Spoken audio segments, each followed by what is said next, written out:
Victor Wembanyama has emerged as the most transformative basketball player in recent memory, and his impact on the San Antonio Spurs and the NBA as a whole is being measured not only in numbers but in the way the game itself is shifting around him. Standing at 7'4" with a unique blend of mobility, skill, and basketball intelligence, Wembanyama entered the league at just 19 years old and immediately put up production that rivaled what only the greatest big men in history have been able to do in their prime years. In his rookie season, he averaged 21.4 points, 10.6 rebounds, 3.9 assists, and an astonishing 3.3 blocks per game. Those numbers alone place him in elite company, but what separates him from others is how those numbers translated directly to his team's performance. When Wembanyama was on the court, opponents shot 8.2% worse at the rim, a statistical effect that demonstrates not just defense but psychological deterrence.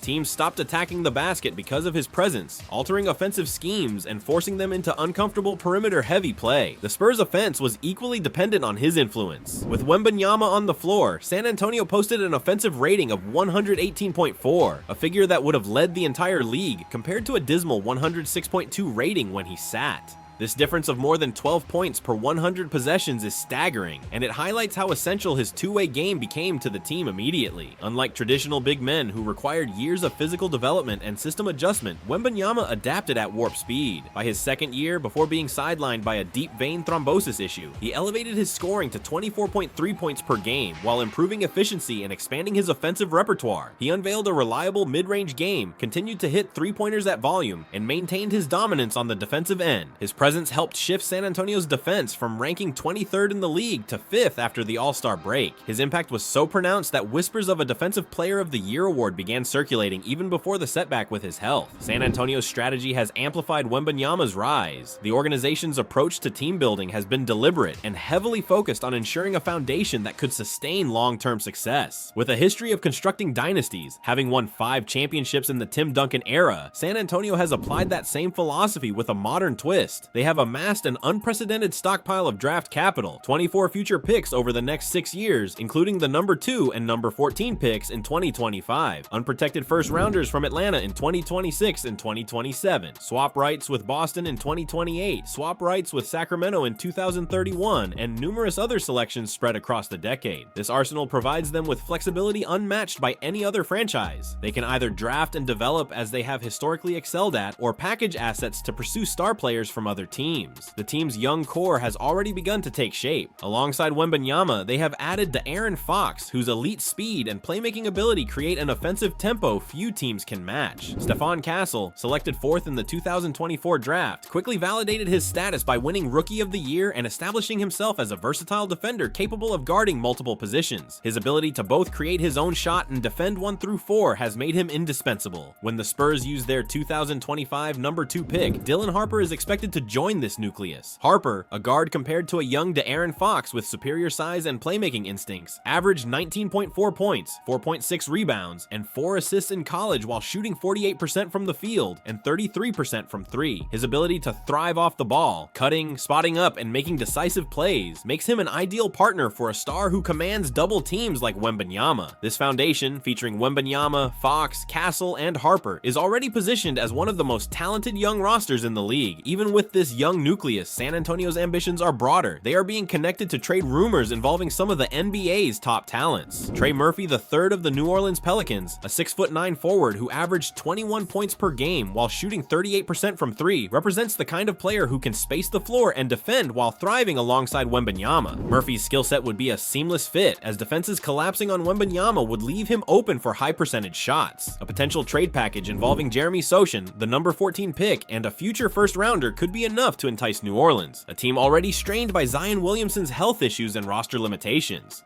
Another possibility lies in Lauri Markkanen of the Utah Jazz. Markkanen, a 7-footer averaging 18 points per game with career 37% shooting from 3, would create an offensive pairing with Wembanyama that would devastate opposing defenses. While Wembanyama punishes teams in the post and protects the rim, Markkanen could stretch the floor to the perimeter, forcing defenses into impossible choices. Utah's mediocrity and long-term uncertainty make them vulnerable to an offer loaded with draft capital, something San Antonio can provide better than any other franchise. Perhaps the most ambitious target being floated is Giannis Antetokounmpo. Should Milwaukee falter in maintaining contention, San Antonio's overwhelming treasure chest of picks and young talent would allow them to outbid every other team in the league for his services. A frontcourt pairing of Antetokounmpo and Wembanyama would not only dominate offensively and defensively, but could potentially redefine the physical and strategic limits of the sport. Despite their potential to swing blockbuster trades, the Spurs do not need to rush. With Wembanyama, Fox, Castle, and the imminent addition of Harper, they project as a 45 to 48 win playoff contender as early as 2025. With continued health and natural development, they could ascend to Western Conference elite status even before leveraging their draft capital. Their patience is strategic. By waiting for other teams to hit financial or roster walls, San Antonio can step in opportunistically, ensuring every move they make is maximized in value. This strategy reflects a predator-prey model, with the Spurs lying in wait for the perfect moment to strike. Culture has always been San Antonio's bedrock, and it remains central to this new era. Under Gregg Popovich, the Spurs developed a reputation for discipline, unselfish play, and maximizing talent through system design. That legacy continues with Mitch Johnson now leading the bench and a front office steeped in Popovich's influence. Unlike other organizations, San Antonio is not molding Wembanyama into the likeness of past stars like Tim Duncan. Instead, they are embracing his uniqueness, encouraging him to become the first true Wembanyama, a player whose blend of size, mobility, and perimeter skill cannot be compared to anyone before him. Their developmental track record speaks for itself. DeJounte Murray, drafted 29th overall, became an all-star. Derek White, also drafted 29th, developed into a championship-caliber guard in Boston. Devin Vassell, selected 11th, emerged as an elite 3-and-D wing. Stephon Castle, drafted 4th, has already lived up to his billing as a franchise cornerstone. These examples illustrate how San Antonio doesn't merely draft talent, but systematically transforms it into greatness. With their current stockpile of assets, they are positioned to repeat this process on a grander scale than ever before. Wembanyama's presence alters every measurable aspect of the game. Opponents attempted just 45.6 shots per 100 possessions in the paint when he was on the floor, a number that ballooned to 52 when he sat. This differential reveals not just rim protection, but mental domination. Teams rethink offensive strategies entirely, often abandoning their strongest tendencies to avoid his reach. On offense, his ability to hit 30-foot pull-ups, execute Euro steps through traffic, and run pick and rolls as the ball handler at his height makes him unprecedented. There has never been a player who could combine perimeter guard skills with elite rim protection and post dominance in the way he does.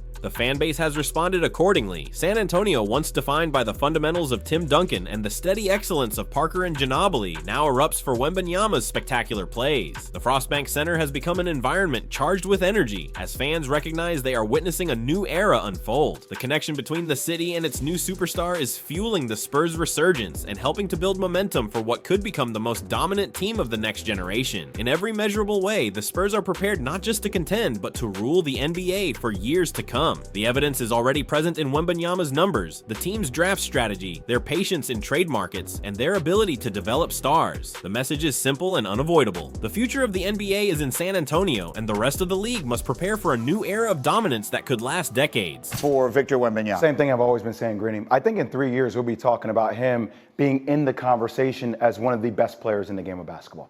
I think he will be in that conversation. The size, the length, the IQ. Last night, nobody's going to talk about it because it's not a polarizing subject matter. The maturity that he showed. Is he going to get pushed around? Does he need to put weight on? I understand he will naturally fill out as he gets older, but people will look at him. All my football guys are over there saying, man, he is awfully narrow. Will he need to put weight on? I don't need to put weight on to get to where I want to go on the court. I just rolled off the opposite side of your elbow each and every time and got you to drop back 3 or 4 steps. It's the innuendos of the game that I think, and his skill set, he's going to be fine. Granted, he'll naturally put on weight as he gets older, but you don't need him to put on 35, 40 pounds. He's not going to be Nikola Jokic. No. His game is Victor Wembanyama. T.G. Jackson said players around the league have told him to stop meat riding after he claimed Victor Wembanyama will end up as the GOAT.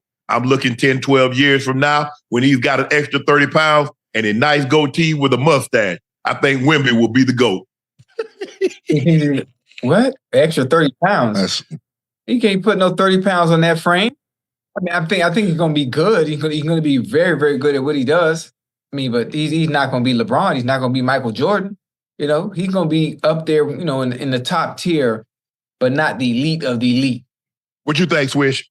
You like what you said? I mean, a 7'4" guy, 7'4.5", however tall he is. I mean, he's towering over Rudy Gobert, and they say Rudy Gobert is 7'1". Right. So he's at least 7'3.5", 7'4". I'm gonna say 7'4". He might be even 7'5".